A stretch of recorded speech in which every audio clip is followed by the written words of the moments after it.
take a shot towards the end zone. Underthrown, touchdown! Trey Tucker! To the end zone it goes! Caught! Touchdown, Armon Benz!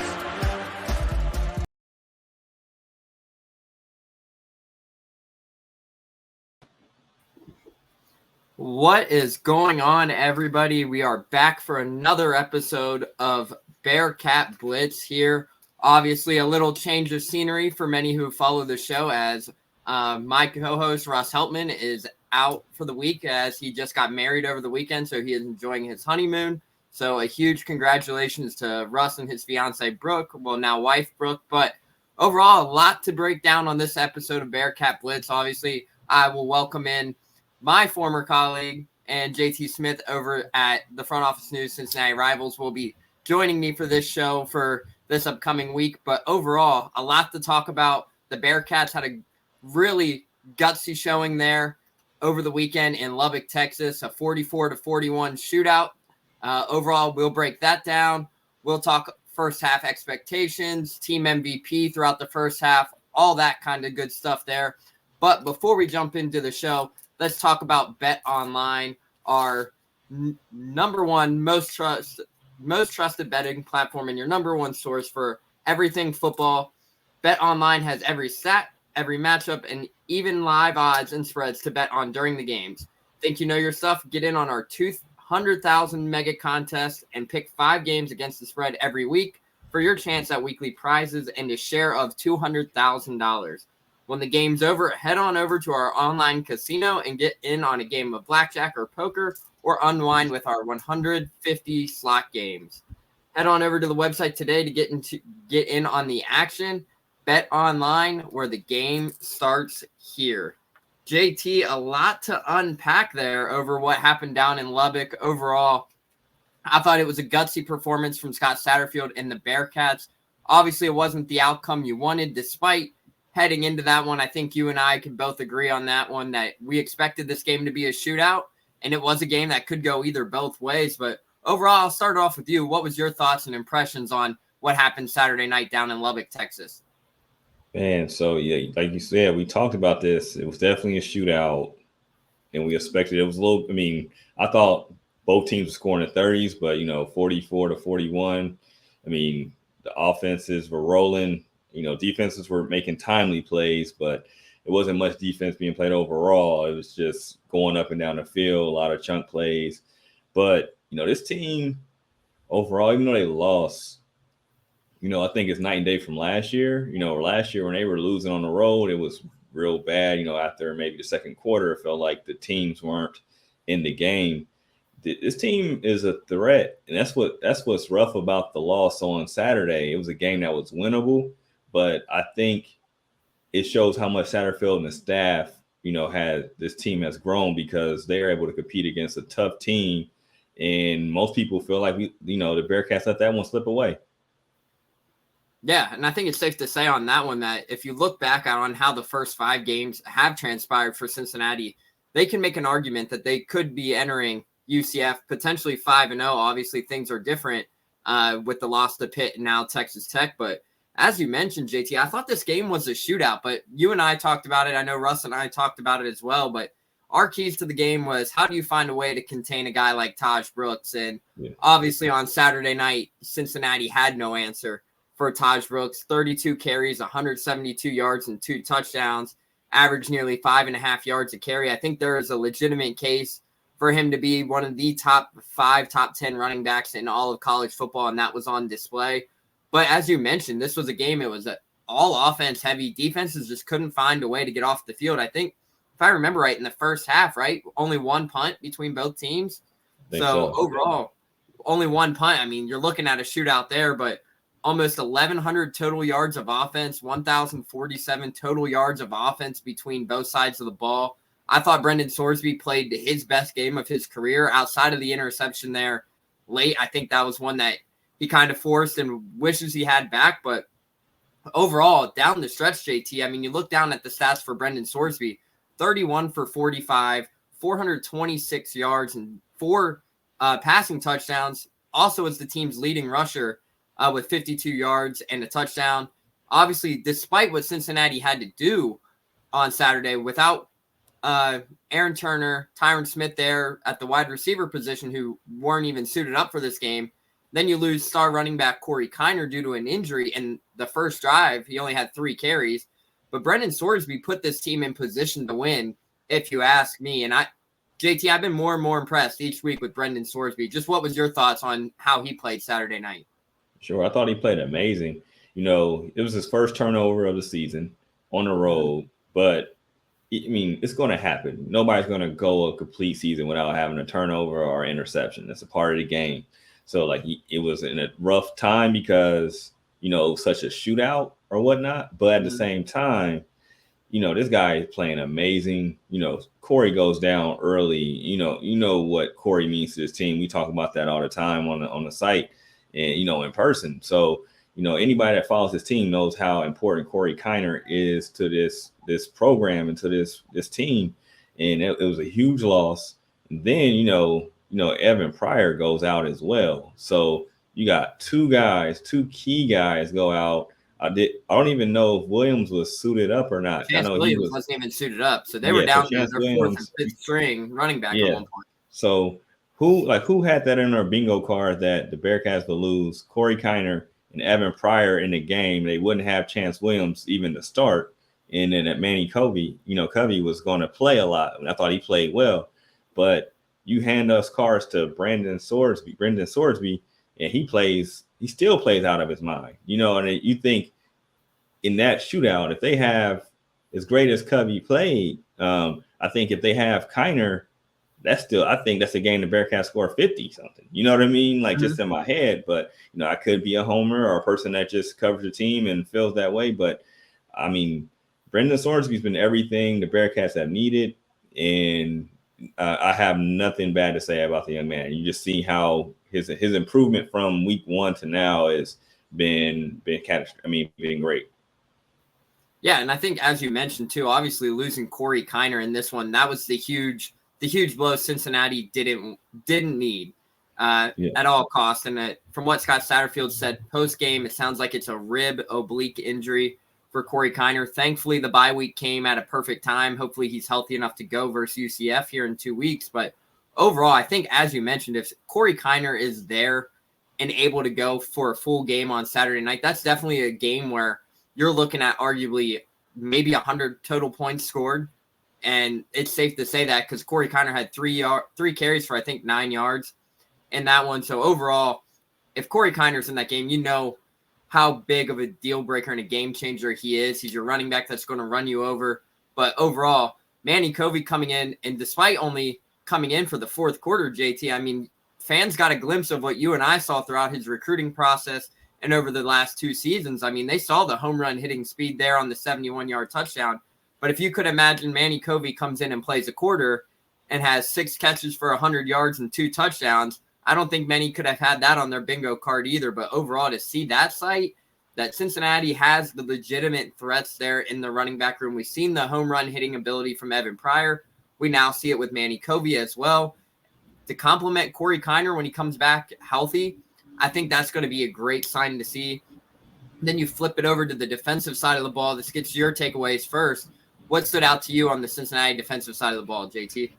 Man, missed tackles, man. That was the big thing. It looked like it'll be, a solid play sometimes. I forgot which one the kid on that it's like an in route where, they missed a tackle and he busts out and it was, a big score, touchdown. And it seems just like, the Bearcats were in the right places at times, but they just couldn't get the guy down or just took a bad angle or slipped. It just wasn't didn't go well. They couldn't stop him. We knew Texas Tech was going to be able to score, but the way they were getting big chunks are just mistakes that the Bearcats on the defensive side made. It just hurt even more because the offense was humming so good, even with the injuries. I thought Dante Corleone played a heck of a game, even though, when you give up 44 points, 37 technically, I guess, with the pick 6, but you give up that many points, you like who played well. But I thought Dante was, a dominant force. They couldn't block him at all. And, he's probably, I don't want to jump the gun. I know we're going to talk a little bit about this, but I just think his presence on the field means so much for this Bearcats team. You know, they got some people back and they lost some more people on the defensive side as well. So it's going to be interesting. You know, I thought Minkins played well again, but, you know, as a whole, I just think they have to be more aggressive. I think more so this, because I think they're not going to be a team that's always going to shut a team out like they did Houston, of course. But with the team, I think they have to maybe gamble a little bit, you know, kind of force the team to do stuff that they want them to do and try to take away something. Because, you know, Brooks, you know, some people will say, I mean, he had an amazing game. Some people will kind of downplay because he had he had two big runs, right? And that's kind of skewed it up. But when somebody's over 100 yards, it doesn't matter, you know, how I got there. It was a guy that we couldn't stop. So I think they have to maybe 100 start before halftime too. That people he was everything. He was signed. What we said, what we were nervous about, he was that guy. So I think they have to maybe more run blitz sometimes because, you know, the Big 12 is a very, very back-centric,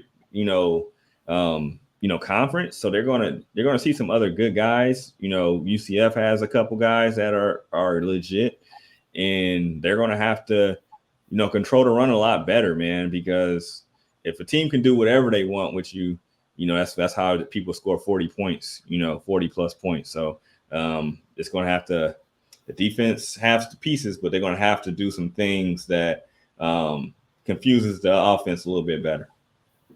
Yeah, absolutely. And I'm right there with you on Dante Corleone. I thought his presence since coming back from the non-football related health scare that he had, his presence has been a significant boost for this Bearcats defense. But you flip over to the defensive side of the ball. You mentioned Josh Minkins. I thought he is arguably one of the MVPs of the secondary. I think it's safe to say that he is as advertised as what Scott Satterfield and them expected him to do. I think he's raised a lot of expectations there in the secondary. Leads the team in interceptions, led the team in tackles on Saturday night with 6. But the person that really stood out to me, JT, was the play of Jake Golday. Obviously, with Jonathan Thompson out for it with an injury, Jake Golday steps in and saw the most snaps he's seen all season, finished with 6 tackles, 1.5 tackles for loss. And the play that really stands out to me about Golday was that little bubble screen there late in the fourth quarter to really get that huge third down stop that gave Cincinnati the opportunity for that last minute 2-minute drill with Brendan Sorsby to go down the field and potentially put them in play to win this game. And then obviously we get the stop there. I thought the defense was as expected. I thought obviously kind of people knew what to expect there on the run defense, especially with the 3-3-5. Cincinnati has kind of struggled to stop the run this season. And then you see Cam Rutherford go down on the first drive.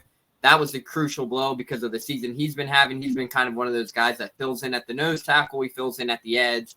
And then you see him go down, and still waiting on an update on him. But overall, I think the defense is starting to kind of show. But everybody knew heading into Saturday that you weren't going to shut out Texas Tech. You weren't going to get that donut for 2 straight weeks just because of how high-powered Texas Tech's offense is.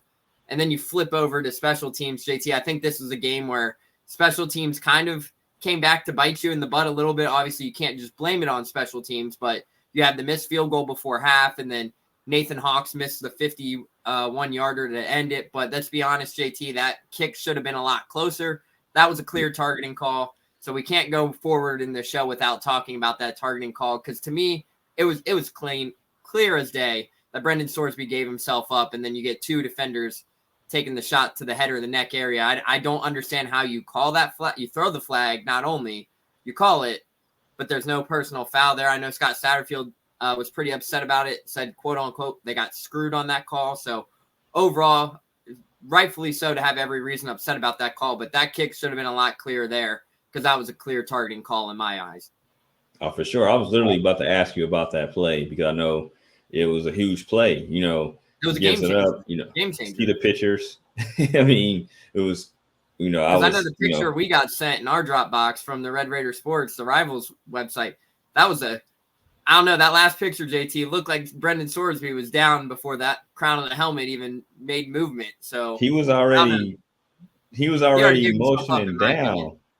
He was already motioning down, and that was just the hitter on Sorsby's left side, and then, you know, he got sandwiched.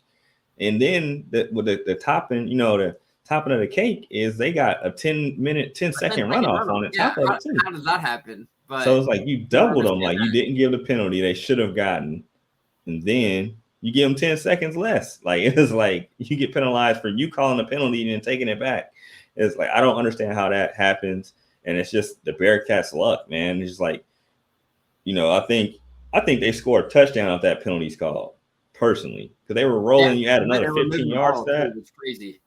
Yeah, I think they scored a touchdown. And then if not, I think Hawks redeems itself, with a chip shot and everybody's happy. But I think they win the game in regulation if they called a 15-yard penalty because you run off to 10 seconds. They can't, the clock wouldn't be running, of course. And you still got a chance to, they're making big plays all over the field. So I think it still happens. I think Texas Tech defense cracks and then the Bearcats are able to pull it off. But it wasn't meant to be.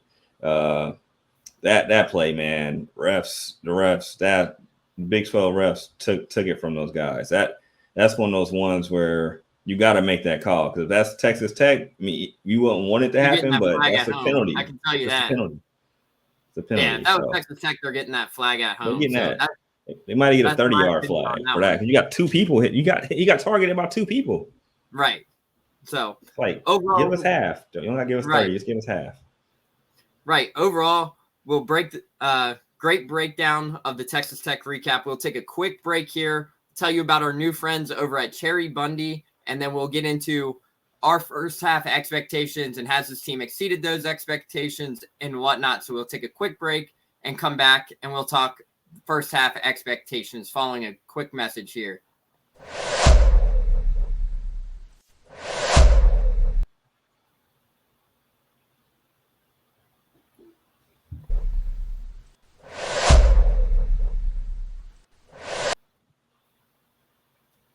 All right, so before we get into this next segment, I'm going to give a quick, brief shout out to our good friends over at Cherry Bundy here. I got our Cherry Bundy products. Shout out to Cherry Bundy for hooking us up. This is a whole natural product and ingredient with no added sugar.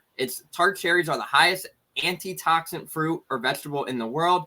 They are used by nearly every college in college football and athletics, including our good friends at the University of Cincinnati. So I have mine. It's a great product. It helps reduce your soreness, increase recovery by 49%, used by nearly 500 collegiate and professional sports teams across the world. Every NFL team uses it, even by 10 of the last Super Bowl champions. Every team in Europe or Brazil has also had Cherry Bundy with them as well. So overall, this is a great product here at Cherry Bundy. I would highly recommend checking it out.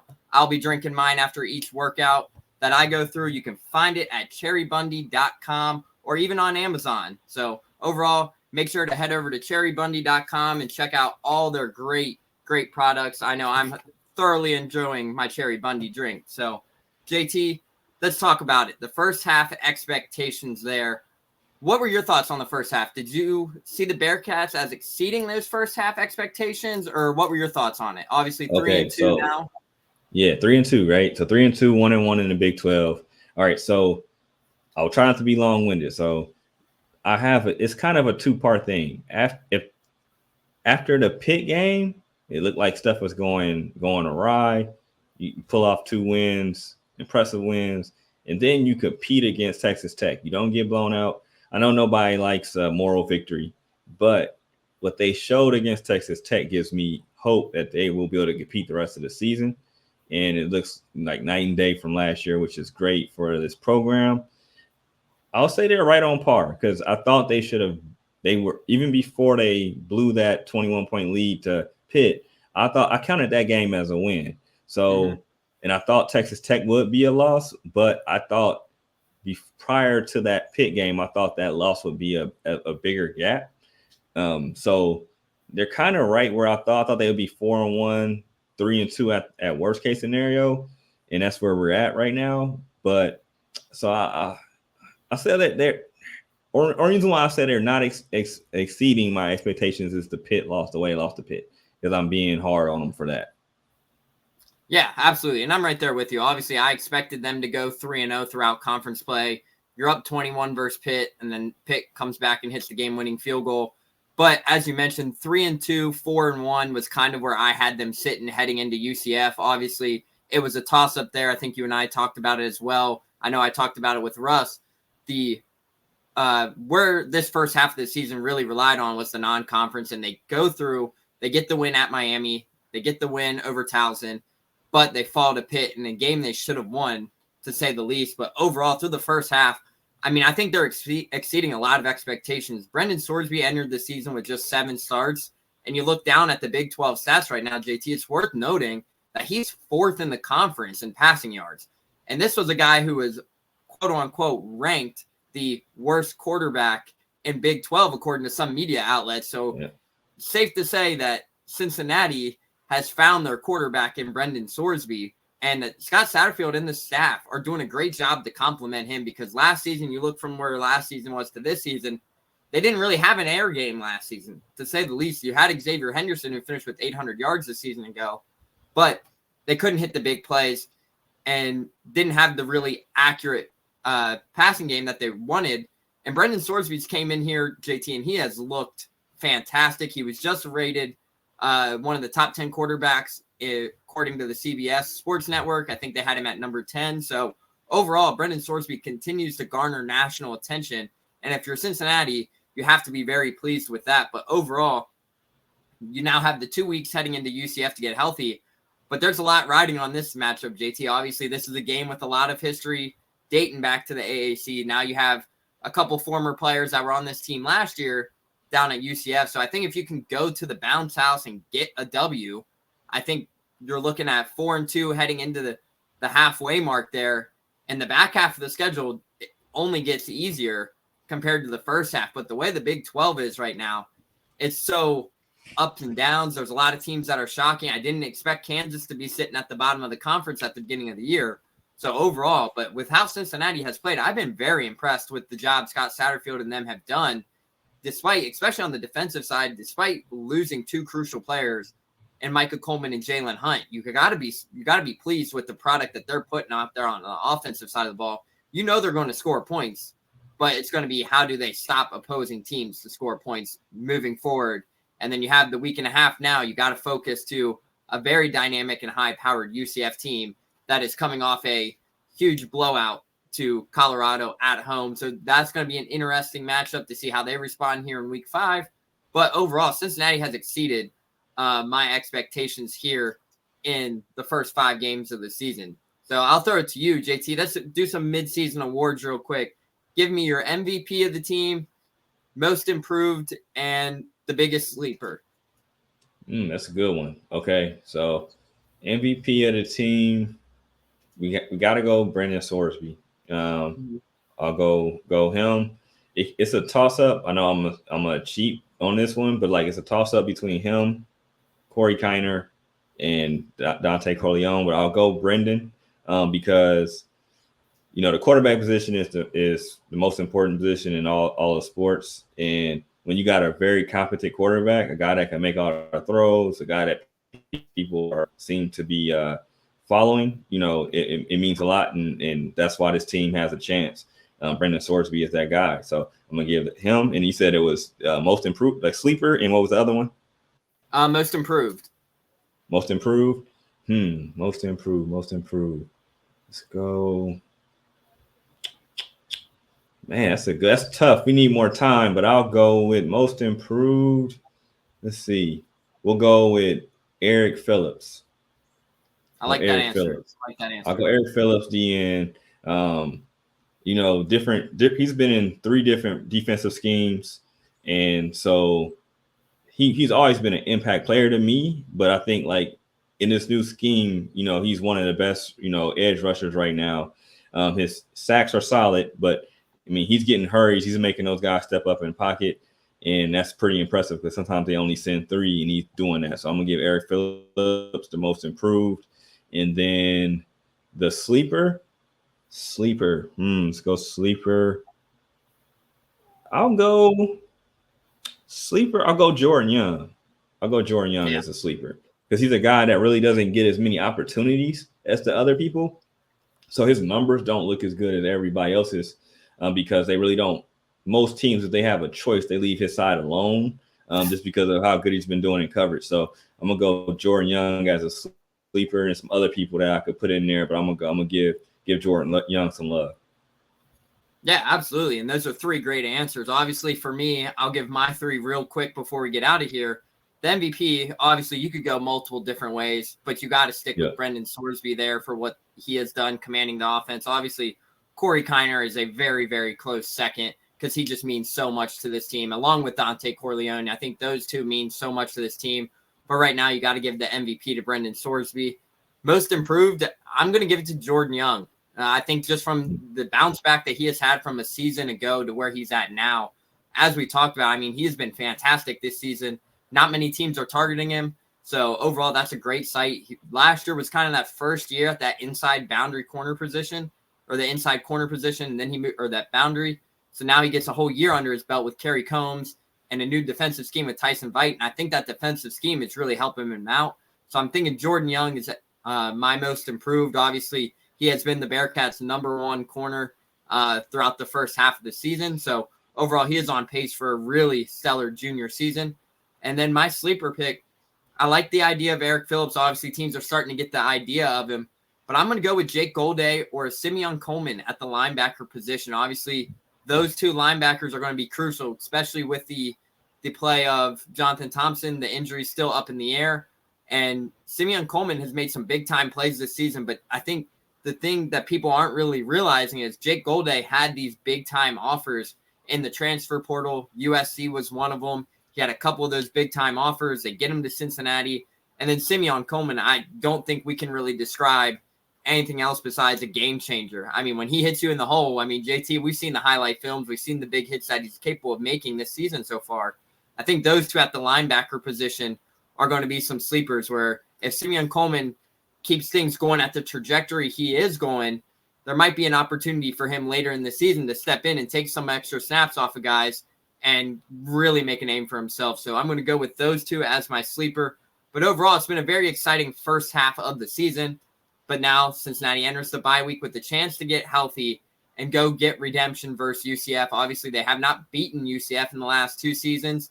It is going to be a 3:30 kickoff time in Orlando in 2 weeks. So hopefully the Bearcats can get healthy there. But before we get out of here, JT, I'll let you give a shout out to where people can find your work for those listening. Obviously, it's a new platform. So hopefully give a shout out to where people can find your work at. For sure, man.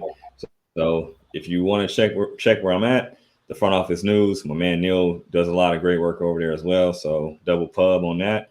On Twitter, aka X, _@_JT _Smith, and then Front Office News on Instagram and X, aka Twitter. So check us out, man. Got a lot of good stuff, got a lot of inside stuff. Join our forum, man. Our forum's legit. Me and Neil dropping nuggets over there all the time. So sounds good. Yeah. So for those who haven't followed us, check us out over there at CincinnatiRivals.com. But this has been another great episode of Bearcat Blitz. You can find us on any medium that you listen to your platform on, whether that's Spotify, Apple Music, SoundCloud, iHeartRadio, SoundCloud, whatever you might do. Go give us a like and a subscribe, download. We appreciate all the support that you guys have had here. We'll be back for a later week of this episode, and we'll be talking more Bearcats. So overall, this has been the latest episode of Bearcat Blitz. Thank you guys for checking us out, and we're going to get on out of here. 6, Ritter to the end zone, looking for Pierce. Did he hang on? Yes. Touchdown. Back as I've been around. Here he goes again. Busts free. Jerome Ford down the sideline. Foot race. House call. Touchdown. 79 yards. Big run in the Peach Bowl. This is a big one, too.